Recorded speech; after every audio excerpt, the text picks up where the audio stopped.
დღეს ახალი სტილით 12 აგვისტოს საქართველოს სამოციქულო მართლმადიდებელი ეკლესია მოიხსენიებს ღირს ცოტნე აღმსარებელს, დადიანს, წმიდა მოწამე იოანე მხედარს, ასევე პირველი და მეორე საუკუნეების ქრისტეს მოწამეებსა და მღვდელმოწამეებს.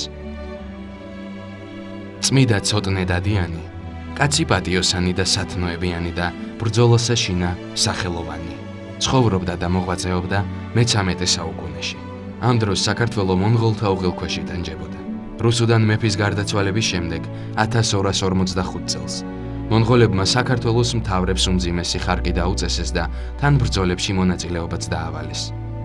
ქვეყნის მდგომარეობა იმდენად გაუსაძლისი გახდა, რომ საქართველოს მთავრებმა გადაწყვიტეს გაერთიანებული ძალებით შებრძოლებოდნენ მტერს. ცოტნე დადიანი, კაცი კეთილი და სრული საღმრთოთა და საკაცობოთა და რაჭის ერისთავი ლაშქრის შესაკრებად წავიდნენ. როგორც კი თათრებმა ქართველთა მთავრების ფარული შეკრების შესახებ გაიგეს, მაშინვე კოხტას თავს გაემართნენ. იქ შეკრებილი ყველა ქართველი დიდებული დაატყვევეს და ანისის ქვეყანაში, შირვაკანში წაასხეს. შეკრების მიზეზად ქართველები მონღოლთათვის ხარკის აკრეფას ასახელებდნენ. მონღოლებმა მთავრები გააშიშვლეს, ხელფეხი შეუκრეს, თანზე თაფლი წაუსვეს და მშიერ მწყურვალნი პაპანაკება სიცხეში დატოვეს. თან ყოველ დღე შეკრების მიზეზს ეკითხებოდნენ. როცა დათქმულ დროს ცოტნე დადიანი გამოცხადდა თავისი ლაშქრით და შეიტყო მომხდარი, წუხარე იქნა უზომოდ და თვისაც სიკვდილად და სირცხვილად შეჰრაცხა საქმე იგი და წარავლინა ლაშქარი თვისი და ორითა კაცითა წარვიდა ანისად, დამდების სულისა თვისისა და აღმსარებელი მცნებისა უფლისასა. ცოტნე მიხილა სასიკვდილოდ განწირული თანამოძმეები. ცხენიდან ჩამოხდა, სამოსელი გაიხადა, თვითონ შეიკრა ხელფეხი და გვერდით მიუჯდა მათ. მონღოლებმა ცოტნეს მოსვლის მიზეზი ჰკითხეს. ჩვენ ყოველნი ამათ შევიკრიბენით, რათა განვაგდოთ ხარაჯა თქვენი და ბრძანება თქვენი აღვასრულოთ. ეს იყო შეკრება ჩვენი.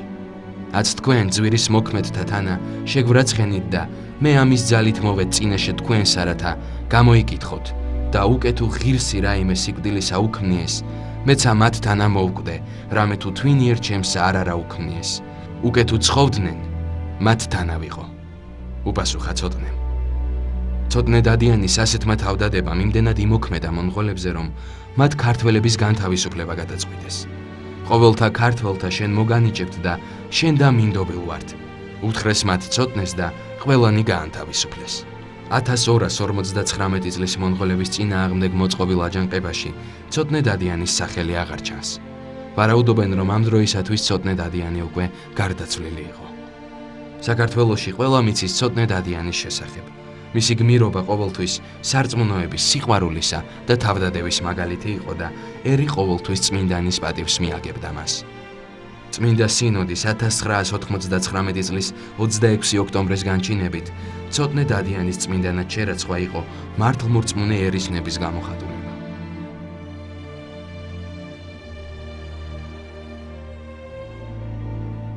წმინდა მოწამე იოანე მხედარი მსახურობდა იმპერატორ იულიანე განდგომელის ლაშქარში. იგი ფარული ქრისტიანი იყო. როგორც ჩანს, საიმპერატორო კარი ვერ ამჩნევდა მის ჩუმ 8 წელს, რადგან მმართველის ბრძანებით სხვებთან ერთად ისიც გაგზავნეს ქვეყნის ერთ-ერთ ოლქში ქრისტიანთა შესაპყრობად. დევნის ნაცვლად იოანე მფარველობდა ქრისტიანებს. ანუგეშებდა და ამხნევებდა მათ. ეს რომ იულიანემ შეიტყო, საშინლად განრისხდა და ბრძანა წმინდანი კონსტანტინოპოლში ჩაეყვანათ და სიკვდილით დაესაჯათ. გზაში სასტიკად გვემდნენ მართულს, სიცივითა და შიმშილით ტანჯავდნენ.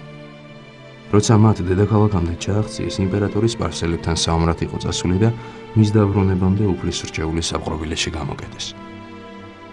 იულიანე განდგომელი სპარსელებთან ბრძოლაში დაიღუპა. ტახტზე ავიდა ქრისტიანი მმართველი იობიანე, რომელმაც ქრისტიანობისთვის დატყვევებულები გაათავისუფლა და გადასახლებულ ეპისკოპოსებს კათედრები დაუბრუნა. იოანეც გათავისუფლდა, რის შემდეგაც მან ღვთისა და მოყვასის მსახურებას უძღვნა თავი. ნეტარი იოანემ მშვიდობით მიიცვალა. აღსასრულის წინ მან ითხოვა გლახაკთა და მდაბიოთა სასაფლაოზე დაეკრძალათ.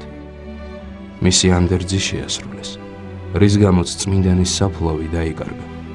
რამდენიმე ხნის შემდეგ უფლის რჩეულმა ერთ კეთილმსახურ ქალს განუცხადა თავისი წმინდა ნეშტის ადგილსამყოფელი.